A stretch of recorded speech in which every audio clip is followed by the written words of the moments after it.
कंठ लगा वैसन कादिक ब्रह्मादि मुनीसा नारद सारद सहित अहिसा जम कुबेर दिखपाल जहाते कवि कोविद कह सके कहां ते तुम उपकार सुग्रीव ही कीन्हा। एजेंडा फेल हो गया। जी जी नहीं, मैंने अजान के लिए एजेंडा शब्द का इस्तेमाल नहीं किया। ये नफरत इसी से आपको पता लग जाती है। आपको एजेंडा हनुमान चालीसा एजेंडा लगी, हनुमान चालीसा तेज लगी। खोटा बात बंद। ये तो शोएब जमाई आप भी शायद मानेंगे इस चीज को। किसी और को ये बताना कि अल्लाह के सिवा इबादत के कोई लायक नहीं है, ये तो खोटा बात बंद। डेसिबल बढ़ाइए थोड़ा, इनको ऊंचे डेसिबल की आदत है। आवाज आ रही है शोएब जमाई? डेसिबल बढ़ाऊं क्या?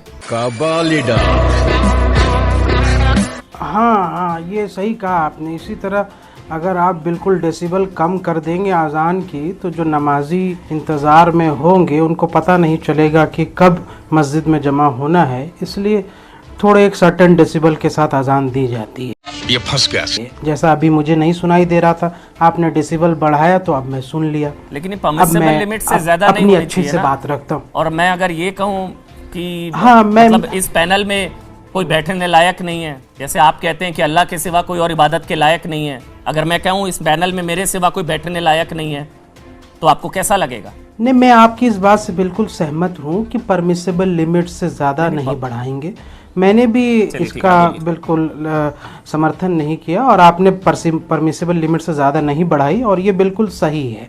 अब मुझे सही आवाज़ सुनाई दे रही है, जैसे बाकी मुसलमानों को भी सुनाई देती है। सोनू निगम जब दुबई जाते हैं तो उनको भी इतना ही डेसिबल से सुनाई देती है, क्योंकि वहाँ पैसा मिलता है ना। और मुंबई आने के बाद अजान से दिक्कत हो जाती है, क्योंकि दुबई में तो पाँचों वक्त में नमाज पूरी चारों तरफ से गूंजती है, पैसा भी मिलता है, तो उनको दिक्कत नहीं होती सोनू निगम जब दुबई जाते हैं तब। लेकिन मुंबई में दिक्कत हो जाती है, क्योंकि एक नैरेटिव बनाना है। बहरहाल मैं ये कह रहा हूँ कि ये मुद्दा एक राजनीतिक मुद्दा है। जब कर्नाटक में अगले साल विधानसभा चुनाव है, तो देखा कि हिजाब के मुद्दे पर उत्तर प्रदेश में चुनाव लड़ा गया, फ़ायदा हो गया। अब कर्नाटक में जब चुनाव है, आगे एमसीडी का चुनाव दिल्ली में है, तो कौन कौन से मुद्दे लाए जाए जो सस्ते मुद्दे होंगे, जिस पर जनता की कोई जवाबदेही तय नहीं हो, और बहुत आसानी से उसको हम एक नैरेटिव बना सकते हैं, जीत भी सकते हैं, और इसमें कोई जवाबदेही तय नहीं होगी। और जो असली मुद्दे हैं देश के जनता के, बेरोजगारी के, महंगाई के और तमाम फ्यूचर यूथ के, उसके वो नहीं। ये हिंदू मुसलमान का मुद्दा नहीं है, इसको सांप्रदायिक रंग मत दीजिए। ये जनता से जुड़े मुद्दे हैं, मेरे ख्याल से ये जनता से जुड़ा ही मुद्दा है। पिछले 70 सालों में पिछले धार्मिकता थोपने का मुद्दा है। पिछले 70 नहीं बता रहा हूँ, पिछले 70-75 सालों से भी लोग डिबेट कर रहे होंगे, राजनीतिक पार्टियां अपनी राजनीति कर रही होंगे, सब कर रहे होंगे, लेकिन शायद कभी किसी ने ये नहीं कहा आज तक कि आज़ान भी कभी किसी के नफरत फैलाने की वजह हो सकती है। किसी ने मुसलमान ने ये नहीं कहा कि आपके जगराते या हनुमान चालीसा नफरत फैलाने की वजह नहीं है। बिल्कुल अजान के खिलाफ तो कोई भी नहीं है। अब डिबेट में ये चर्चा होने लगी है। लाउड स्पीकर आपको समझ में आता है? आज आप, मैं आपको समझाऊं क्या? कुछ सुनेंगे? मैं सुनाऊं आपको? अब जबरदस्ती आप पर धार्मिकता थोपूं? मैं सुनाऊं? सुनेंगे आप ध्यान से? मैं सुनाऊं आपको? नहीं, मैं सुनाऊं? मैं सुन लिया। चलिए सुनिए आप ध्यान से, पीसीआर सुनाइए आराम से, सुनिए। गया